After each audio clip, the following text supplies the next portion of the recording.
পরে হামলা এবং কেন আরো মায়ের সন্তান জীবন দিতে হয়।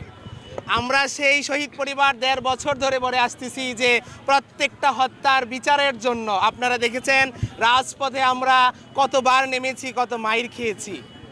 আমাদের একটাই উদ্দেশ্য ছিল যে হত্যার বিচার যদি না হয় সামনে যুগে যুগে আরো মায়ের সন্তানদের জীবন দিতে হবে।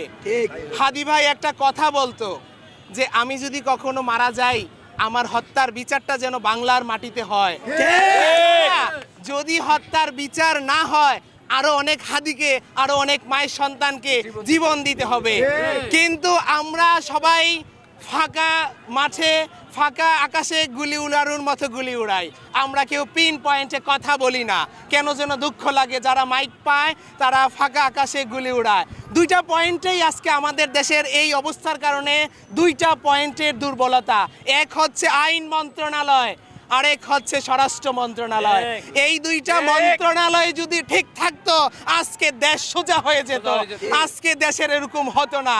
এক পক্ষ থেকে হচ্ছে স্বরাষ্ট্র মন্ত্রণালয় থেকে আসামিদেরকে গ্রেফতার করা হচ্ছে না, দোষরদেরকে গ্রেফতার করা হচ্ছে না, তারা বাইরে থেকে আর আবারও জুলাই যোদ্ধাদেরকে, সম্মুখ সারির নেতৃত্বদেরকে, নেতাবিন্দুদেরকে, শহীদ পরিবারের উপর আক্রমণ চালাচ্ছে। এটার জন্য মূল দায়ী হচ্ছে স্বরাষ্ট্র সহকারী উপদেষ্টা খোদাবক্স চৌধুরী। আমি জানি না কেন জানি স্বরাষ্ট্র উপদেষ্টাকে সবাই বলে, কিন্তু তার দোষ অনেক কম। সবচেয়ে বড় যে খোদাবক্স চৌধুরী পর্দার আড়ালে থেকে স্বরাষ্ট্র মন্ত্রণালয়ের সমস্ত কলকাবজা নাড়ে, তার সাহস নাই আমাদের শহীদ পরিবারের সাথে বসার। তাই আমরা তাকে চ্যালেঞ্জ করতেছি, সেই গুটিবাজ কোলাঙ্গারকে আপনারা যদি জুলাইয়ের গাদ্দার দেখতে চান, ১ নাম্বার জুলাইয়ের গাদ্দার হচ্ছে আসিফ নজরুল। সেই যে খাদি ভাইকে যে হত্যা করেছে সেই আসামি কিন্তু জেলে ছিল, সে কিভাবে বাইরে বের হলো? সেটা আইন মন্ত্রী, সে নাকি জুলাইয়ের শক্তি, সে হচ্ছে জুলাইয়ের বড় গাদ্দার। সে ক্ষমতায় থাকাকালীন সময়ে কিভাবে সেই দোসররা, সে কিভাবে সন্ত্রাসী বাহিনী আজকে বাইরে ঘুরে বেড়ায় এবং জেলখানা থেকে মুক্তি পেয়ে আবারও শহীদ পরিবারের উপরে, জুলাই যোদ্ধাদের উপরে আক্রমণ করে। আজকে এই যে জামিনে পালিয়ে যাচ্ছে, জামিন দিচ্ছে আইন উপদেষ্টার মদদে আসামিগণ, তারা তো আবারও বের হয়ে আমাদের উপরে আক্রমণ চালাবে, আমাদেরকে হত্যা করবে। তারপরে আরেক দিক থেকে সেই খোদাবক্সের নির্দেশে কোনো আসামিদেরকে গ্রেফতার করা হচ্ছে না। আজকে দেশের মধ্যে আজকে এই আইন শৃঙ্খলা রক্ষাকারী বাহিনীদের সব কিছুর এই অবনতি এবং কি জুলাইটা ধ্বংস হওয়ার জন্য দুজন গাদ্দার দায়ী।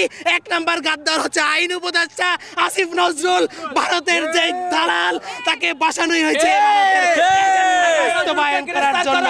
২ নাম্বার জুলাইয়ের গাদ্দার হচ্ছে যার এখনো সাহস নাই শহীদ পরিবারের সামনে দাঁড়ানোর, খোদাবক্স চৌধুরী।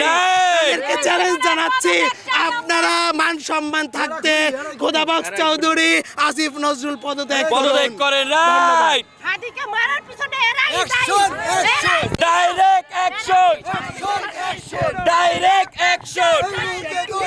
বিপ্লবী সরকার, বিপ্লবী সরকার, direct action, direct action, direct action, direct action, direct action.